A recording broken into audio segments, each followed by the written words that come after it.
All right, good morning, everyone. My name is Jonathan, and before we begin our senior design presentation, I'd like all of you to try and listen for the difference between these two heartbeat sounds. Here's sound number 1. And here is sound number 2. Could you hear a difference? Yes. Some people could. Very great. We could not. We're not doctors, and we didn't know what we were listening for. What you just listened to is indicative of something that we've all heard. Heart disease is the #1 killer in the world, but how does that actually manifest? For us, it manifests in very nuanced differences that the doctors are trained to listen to, but the rest of the world is not. So here's what we just listened to. What you just heard is called a heart murmur, when the blood traveling between the four chambers inside your heart are not able to be fully closed or fully open. The valves themselves are letting blood in slightly, ever so slightly. That makes the oxygen-rich blood content inside your vessels not be able to fully come out of your body and all the way through your lungs to get oxygen enriched and go back into your heart. So what does this actually mean? For us, it means a couple of things. The first one is that heart murmurs are one of the most important biomarkers that there are. And not only that, your heartbeat sound, how the way it actually sounds, the phonocardiogram, is one of the most important biomarkers that there exists. But unfortunately, there's no way to really digitize this signal. And the most important thing to remember about that is as this signal relates to the symptoms that your body may be displaying, we have no current way of actually measuring it. And for heart murmurs, there are a couple of things that we want to keep in mind. The first one is that the greatest killer of athletes right now is sudden cardiac death, one of the things that heart murmurs are a biomarker for. The second thing is that 5 to 10 NCAA athletes will die every year from from sudden cardiac death. And the third one, most importantly, 1 athlete will die every 3 days from some sort of unrecognized cardiovascular symptom.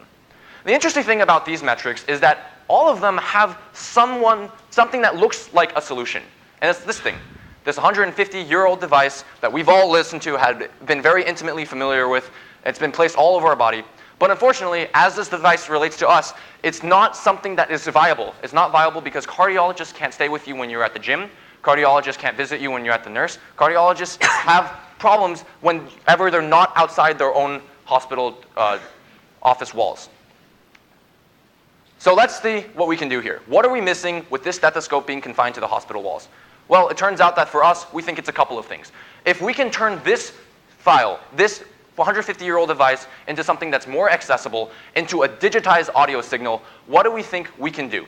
And for us, it's a very interesting problem because we think that if we abstract away from the current solution, there are 2 layers that we're analyzing. The first one is at the hardware level. If we are able to pick up the heartbeat sound, if we're able to digitize that stethoscope and turn it from a mechanical acoustic device into a digital one, we think we can turn our last 8 months' work of effort into something that we can then classify and pick up. Let me be clear about this. What we're trying to do here is turn the stethoscope into something that you can record digital audio from and then classify that audio. For us, this is a very appealing thing, and to actualize it is what we've been trying to do over the past year. This is what we call Heartware, a continuous monitoring wearable stethoscope whose very function is to provide a platform of insights and analytics for heart murmur detection. We think if we get this right, we're paving some kind of pathway for the future of stethoscope digitization and for all the sound that the hospital doctor has placed around your chest and around your gastrointestinal, on your back, all the times that you've had a stethoscope placed on your body, we think we're paving somewhat of a pathway for this to become digitized and classified. Now, of course, before you begin designing any product, the first thing that you have to do is create design criteria. So for us, it starts at the sound itself. You have to be able to pick up the S1, S2, lub-dub sounds. And this is a non-trivial problem because, again, stethoscopes are mechanical devices, and we're trying to implement an electrical solution. On the software level, we thought that in order to classify the heart murmur sounds properly, we wanted to hit some threshold of accuracy. For us, that threshold was 70.57%. This threshold comes from a Physio Net 2016 data set challenge in which industry-leading doctors and researchers and PhD scientists were challenged to provide their own classification model to this data set, and to enter that competition at all, the bar was 70%. So that's what we wanted to be. Can we make a classifier that's better than 70.57% accuracy? And then, of course, there are all the other things that make this product an actual product. We need a battery life of 4 hours, which is the average amount of time that athletes we've spoken to said they work out for. We need an affordable product, and of course, it needs to be lightweight enough to be worn. So how did we do? Well, that's a great question, and for that, I'd like to invite up my partner, Matt Wolfman, who will be walking you through the signal chain. Thank you, Jonathan. So I think the easiest way to explain how our product works is to follow the signal. So what you see on the screen right now is a phonocardiogram. It's a picture of the sound that your heart actually makes inside your chest. And so as we showed, we have custom hardware that picks up this signal. Next, we send that signal to the cloud. And finally, in the cloud, we classify it. So of course, the technical details of this are a little bit more complicated.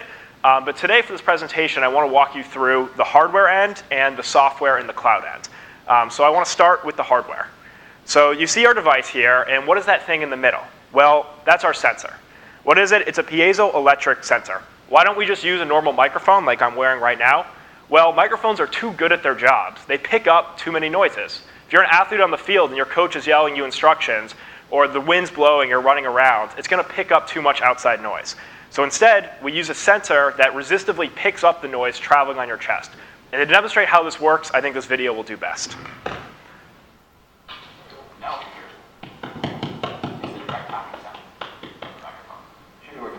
It's pretty cool, especially when... So we're going to cut out the audio from the camera itself that's recording. And you can hear that scratching on the table and the tapping. Jonathan's talking in the background. You can't hear him at all. So this is the technology we used. And to actually pick up that signal that's traveling on your heart and to ignore other parts, your GI system is actually very noisy and other things in your body, goes through a lot of filtering and amplification, which we spent a lot of time with. This is the circuit architecture we ended up using to clean and amplify that sound. And to actually implement that in real life, we put it into our circuit board. So you can see the circuit board picks up the sound from the sensor, and it travels throughout the board and runs through all of the electronics before going into the microcontroller, which digitizes the sound, and then will beam it to the cloud. So we're very proud of the work we did here. We use industry-leading tools. We use Altium for schematic capture and board layout, and we ended up with a very clean, nice-looking product that fits right in the palm of your hand. So that's the hardware. It picks up the sound, then sends it to the cloud, and finally arrives in the cloud where the machine learning is used to classify sounds. And to talk more about that, I'd like to invite up my colleague, Jared. All right, thank you, Matt. So the question we have is, so how do we classify heartbeat sounds in the first place? The first thing we do is obtain the raw PCG signal from the piezo sensor. Once we have this, we want to segment it into time windows. The point of this is to separate the lubs and the dubs, the S1s and the S2s. We do this with the complicated semi-hidden Markov model, but the takeaway is after time series segmentation, we have the spikes separated from each other very cleanly. Once we have this, the second thing we do is take this segmented sound and transform it into an image for machine learning. We do this with Mel frequency spectrum coefficients. The motivation behind this is that if we directly feed the time series data into our machine learning algorithm, all we're doing is representing one-dimensional data in the time series. But we believe we're not representing the signal properly if we do that. It would be great to incorporate a second dimension as well to capture the frequency characteristics of the signal. And for that, we've done a lot of research to figure out how to do this, and we've eventually arrived at a technique from the 2016 Physio Net Challenge paper, which I'll explain a little bit more. There's a bunch of complicated math involved, but essentially what we're doing is taking this time series signal and generating an image, as you can see right there, that is the exact same thing as the time signal, just a different representation. Once we have this image, we then pass it into the convolutional neural net, which I'll let Jason talk about. Thank you, Jared. Of course. So once we have these two-dimensional images, we can feed them into a image classification network. For those of you that know a little bit more about neural nets, this is just a standard image classification network. It has a few convolutional layers followed by pooling layers, and then finally fully connected layers at the end. But the important thing to take away is that we specifically designed this network for use with the two-dimensional images. Ultimately, we had a testing accuracy of about 80%, which we were very happy with. It puts us on par with the top researchers and top university teams that were submitted entries into the Physio Net 2016 challenge. So that is Heartware, but we didn't want to just talk about it today. We wanted to actually demo it for you. So we're going to do a live demo now. Now the product is meant to be worn under the shirt, but we didn't want Matt's girlfriend to get jealous. So we're going to put it on top of his shirt.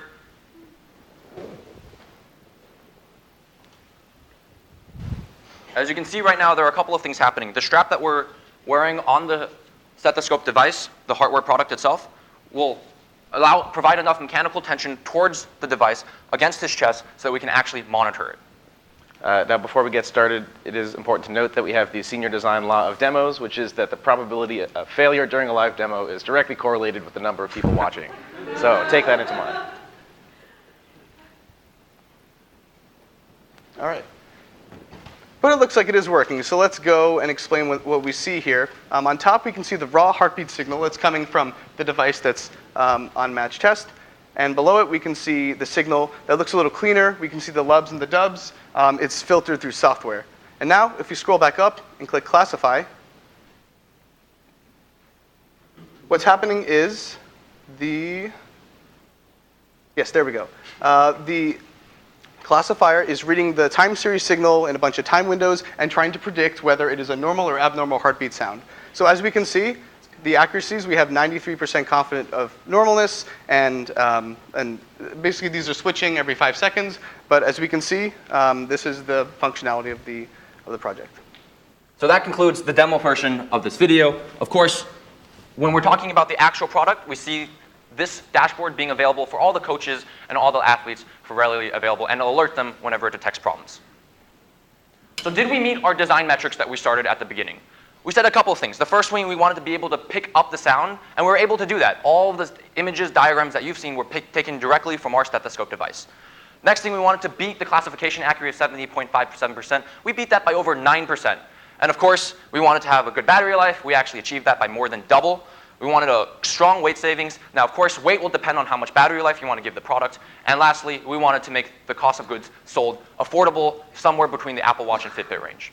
So for us, this was our last year that we spent working on. Heartware for us represents the future of what we think is an entirely new digital accessory for your everyday home and for the everyday athlete. For us, it's an entirely new way of making something that's super important, your heartbeat sound and all the other bodily sounds that your body is emitting, and make those signals as accessible as the blood pressure monitor or the thermometer. Imagine what it would be like if your heart sound, the stethoscope that's being used, was always as accessible as the other devices that are around your home. With that, we'd love to open it up for questions. We have a table of contents of different things that we think you might be curious about, and we'd love to hear what you think about our product. These are all the things.